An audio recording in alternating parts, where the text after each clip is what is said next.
Hey, what's up, guys? It's Alskabim, or Alskadim, or Alaska Man. I know I have so many majestic names, but today I'm gonna give you the best gameplay there ever is on Call of Duty Black Ops. I know a lot of you guys hate this game, but I found it exciting for 1 hour and then I got bored of it. But here's the one gameplay from that 1 hour. Yeah, so what I wanted to talk about today was fetishes, and I do have one myself, which is a scrotum fetish. And, you know, a scrotum fetish, if you guys don't know, pretty much a scrotum is your ball sack, so I do have a huge fetish for people's sweaty ball sacks. As I said, guys, I want to do a commentary about the top 10 fetishes, because, as I said, I do have one. And, another one that I sometimes do, you know, in my house, or what I usually do in a public area, it's called exhibitionism. I know, it's a hard word to say, but, I'm going to look at the definition for you guys. It refers to a desire or compulsion to expose parts of one's body, specifically the genitals or the buttocks of a man or woman, or obviously the breast of a woman, in a public or semi-public circumstance, in crowds of groups of friends or acquaintances, or to strangers. So, also, it gives something with legal authority. When legal authorities become involved and the behavior is threatening or antisocial, it may be defined as indecent exposure. Depending on the specific laws or the jurisdiction involved, it can be subject to arrest and prosecution of the exhibitionist. Now, I find that is complete BS. They should allow exhibitionists, I'm probably saying it wrong, to be free, and we should expose ourselves to everyone that we see. I mean, it's absolutely ridiculous. But, it's just, it really grinds my gears. But, what I wanted to talk, I don't know why I'm talking like that. But, the top 10 weird sexual fetishes and paraphilias. Let's get into this. First is formicophilia. This is a driving sexual pleasure from insects crawling on the body, specifically on the genitals. I know, guys, it sounds really creepy, but you know, I've tried this too. It feels absolutely amazing. It's more common in developing countries. Obviously, perhaps ones that are infested with insects, obviously, which can lead to an individual's genitals being exposed to it.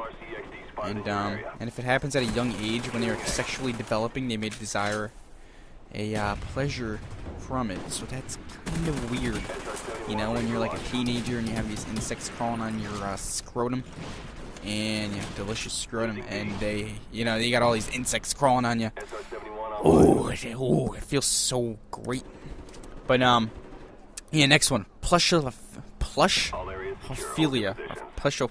something like that. It's when you're attracted to stuffed animals. You know, guys, when I was a little kid, I used to have this one stuffed animal. I used to love it. Then when I turned out the age of 14, I just started, you know, I made a hole in it, and I just started fucking.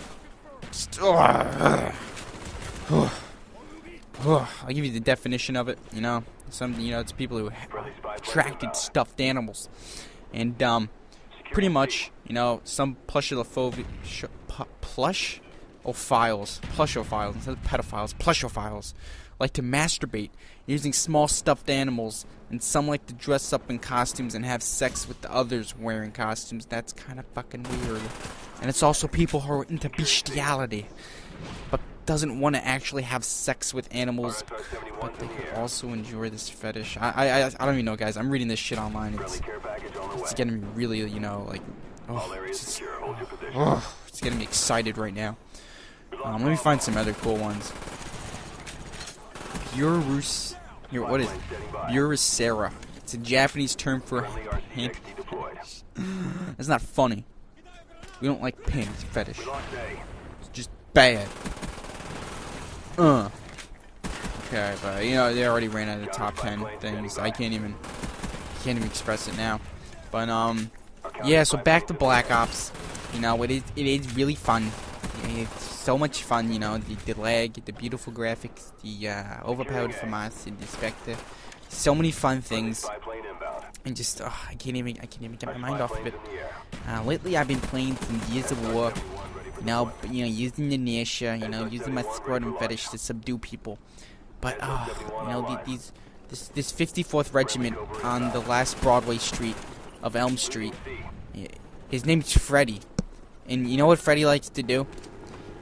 He's an exhibitionist too, but he doesn't like a scrotum fetish like me. So it just leads me, I'm always staring at him in the street naked. His scrotum is just right there.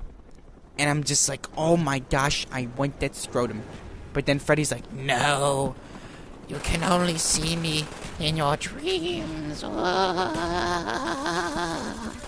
I'm like, no, I don't want to see you in my dreams. I want to see you in real life. And he's like, no, I need chocolate. What? What are they selling? Chocolate. What? Chocolate. Oh, I remember the first time they invented chocolate. I always hated it. And that was from SpongeBob SquarePants. Oh, my childhood favorite scrotum, even though sponges don't even have scrotums. And if you realize that, as you were watching SpongeBob, it was invented to be on Adult Swim for Cartoon Network. But then it was, it was sent to Nickelodeon where it could be a kid's show. And it showed the gayness of SpongeBob SquarePants and Patrick Star. Now, as you guys cannot see, they do have a very sexual and active relationship. And they like to exert this force onto Squidward. And, Squidward's huge nose, it's not a common thing. I know lots of you people have not noticed this. But it looks like a penis. I know this is incredibly remarkable. I need to send this to Stephen Hawking so he can, prove my hypothesis. And, just prove it. And my lifelong dream will be fulfilled. Oh! But anyway, I don't want to get too sidetracked. Back to SpongeBob. Have you ever seen Sandy? She's not even Sandy. She lives in a dome. A dome. And